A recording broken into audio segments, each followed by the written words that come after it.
Black minority in Yemen has been subjected to grave human rights violations, especially those under Houthi militia rule. The group suffers also their living conditions. This report has more on this.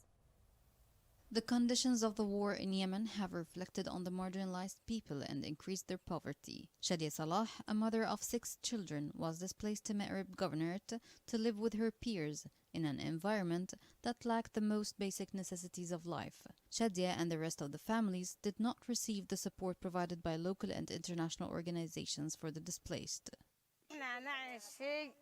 We live in a remote area which lacks basic medical services. We lack everything. No camps for the displaced, no tents, no mattresses, and no blankets. We live in a dilapidated tents from the rain and wind. Despite the international laws that criminalize racial discrimination and the local laws in force that criminalize discrimination among members of society, this group complains of racial discrimination, whether in the distribution of humanitarian aid or at the level of enrolling children in education. The child Ali Shoui says that he was unable to enroll in education and registration to school because of his color and as he belongs to the marginalized group.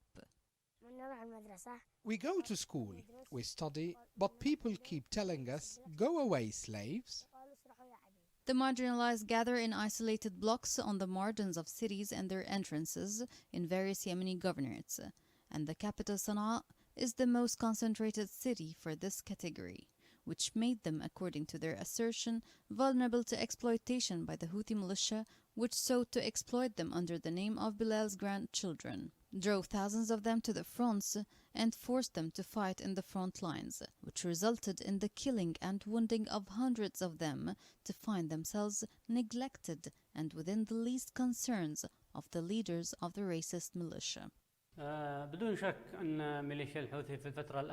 Without any doubt, Houthi militia has lately abused the need of marginalized people. It has exploited them by many different ways under the name of Bilal's grandchildren, and the main reason behind this is collecting as many number of them as possible to push them to the war fronts to fight in their ranks against Yemeni people.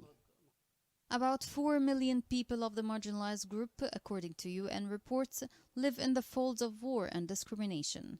And according to human rights reports, the marginalized are deprived of basic rights, including the right to receive humanitarian aid, in which humanitarian organizations operating in Yemen distribute to beneficiaries.